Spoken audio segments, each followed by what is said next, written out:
couché là, le temps de penser à mon destin, et au fond de mon esprit, apparut une image de moi-même comme un enfant, assis dans une salle de l'école du dimanche, chantant Jésus m'aime. J'entendais dans mon esprit, Jésus m'aime la la la. Jésus m'aime la la la. Et comme je me souvenais le dire, et m'entendais, je pouvais m'entendre, en tant qu'enfant en train de chanter. Plus important que toute autre chose, je pouvais sentir dans mon cœur qu'il y avait un moment dans ma vie, quand j'étais jeune et innocent, quand je croyais en quelque chose de bien, quand je croyais en quelque chose autre que moi, quand je croyais en quelqu'un qui était tout bon, tout puissant, qui se souciait vraiment de moi. Et je savais que je voulais que cela revienne. Ce que j'avais perdu, ce que j'avais jeté, ce que j'avais trahi, je voulais que cela revienne. Je ne connaissais pas Jésus, mais je voulais connaître Jésus. Je ne connaissais pas son amour, mais je voulais connaître son amour. Je ne savais pas s'il était réel, mais je voulais qu'il soit réel, vous savez, parce que je croyais qu'il y avait un temps dans ma vie où j'avais cru en quelque chose. Et je savais quand j'étais enfant que c'était vrai. Et je voulais croire que c'était vrai. Alors j'ai appelé, Jésus s'il te plaît, sauve-moi. Et il est venu.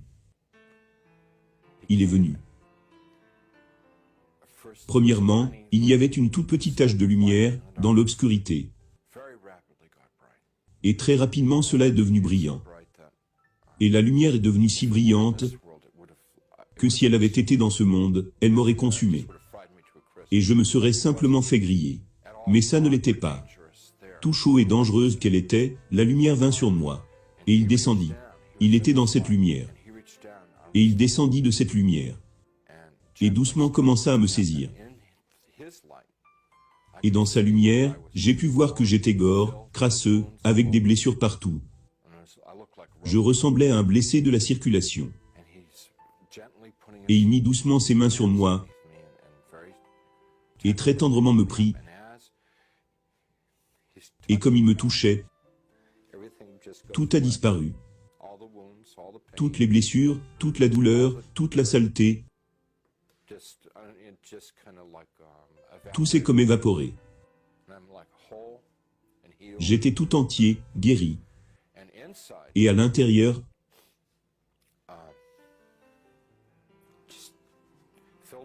j'étais rempli de son amour. Ce que je souhaiterais en dire plus. C'est si frustrant de ne pas pouvoir en parler plus aux gens, parce que vous savez, c'est la meilleure chose qui me soit arrivée dans ma vie. Je veux dire que c'est tout. Vous savez, c'est la vie entière de connaître cet amour. Et je n'arrive pas à le décrire. Je ne peux pas le comparer. Et dont il m'a tenu et embrassé avec des câlins sur le dos.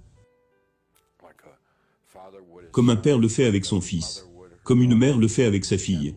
Des doux câlins sur le dos. Et je pleurais comme un bébé, rempli de joie. Je veux dire comme la libération que vous étiez perdu, et maintenant retrouvé. Comme étant mort, et maintenant ramené à la vie. Et il me sortit de là, vers le haut, alors que nous sortons. Et nous nous dirigeons vers un monde de lumière.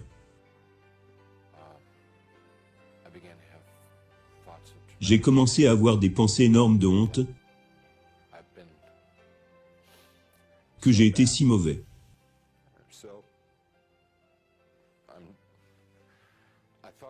Je me sentais comme sale, ordure, poubelle. Et je me suis dit qu'il faisait une erreur, que je n'appartenais pas à cet endroit. Vous savez, c'est comme, comment peut-il se soucier de moi? Pourquoi moi? Je suis mauvais. Et nous nous sommes arrêtés. Nous n'étions pas en enfer, nous n'étions pas au paradis. Nous étions entre les deux. Et nous nous sommes arrêtés. Et il a dit, nous ne faisons pas d'erreur. Tu appartiens à cet endroit-ci. Et nous avons commencé à converser. Et il me parlait et me disait des choses. Et il a amené un de ses anges. Et qui a commencé à montrer ma vie, du début à la fin.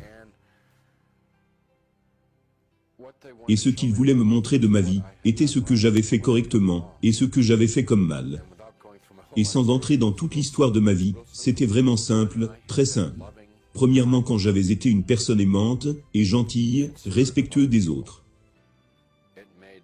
Cela rendait les anges heureux, cela rendait Jésus heureux, et il me faisait savoir que cela rendait Dieu heureux.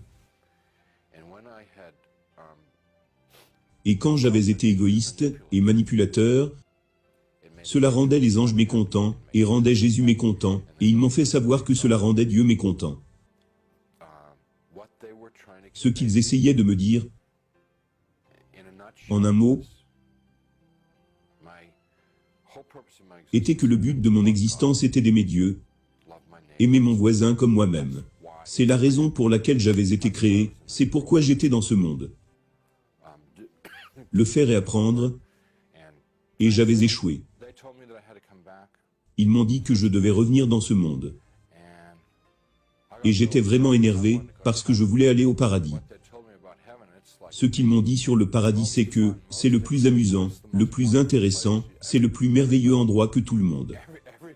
Tout le monde voudrait aller au paradis. Et je voulais y aller. Et ils ont dit que je n'étais pas prêt. Je n'étais pas apte, que ce n'était pas mon heure d'aller au paradis. C'était mon temps de revenir dans ce monde, et d'essayer de vivre, comme Dieu voulait que je vive, quand Dieu m'a créé en tout premier lieu. Je lui ai dit, à l'ange de Jésus, que je ne pourrais pas vivre dans ce monde sans eux.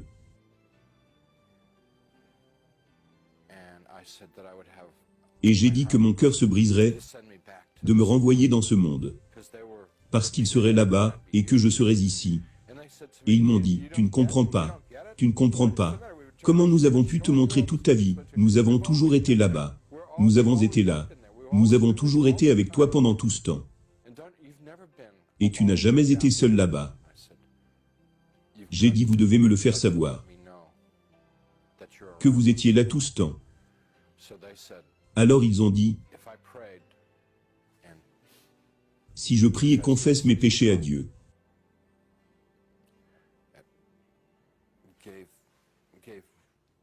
et donne ce que j'ai. Et ce qu'il voulait dire, pardonner ce que j'avais, était de donner mes soucis, mes fardeaux, mes espoirs, mes rêves, juste de les donner tous à Dieu. Mais il y aurait des temps où ils seraient là, et je le saurais dans mon cœur qu'ils sont là.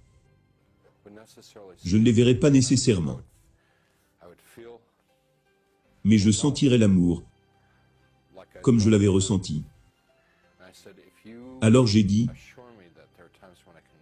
si vous pouvez m'assurer qu'il y aura des moments où je pourrai savoir cet amour, alors je pourrai vivre dans ce monde. Ils ont dit qu'ils le feraient cela. Et après ils m'ont renvoyé. Après l'expérience, l'infirmière qui était dans la pièce quelques minutes auparavant disant qu'ils ne pouvaient pas trouver de médecin, et qu'ils essayaient d'en trouver un, elle est revenue en courant, et a dit à ma femme, que le médecin venait juste d'arriver à l'hôpital. Ce qui était comme un miracle. Parce qu'il était maintenant, comme 9h30 le soir. Entre 9h, 9h30, donc les médecins sont arrivés à l'hôpital. Nous allons devoir vous opérer tout de suite. Des infirmiers et des gens sont entrés, et ils ont fait sortir ma femme hors de la chambre.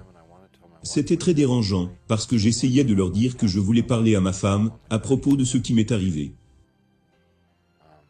Donc quand j'ai croisé ma femme dans le couloir, en route pour l'opération, je lui ai dit que tout allait bien se passer. Et elle a juste commencé à brailler. Depuis que j'ai eu cette expérience, la mémoire ne s'est pas dissipée du tout. C'était vraiment intense. Et je ne sais pas, ça reste intense. Je crois que l'une des raisons pour lesquelles Dieu m'a donné cette expérience, c'est que j'ai l'occasion de partager avec quelqu'un. Je ne connais pas qui, je n'ai jamais su qui, mais que j'aurai l'opportunité de la partager avec quelqu'un, afin que cela puisse leur être utile.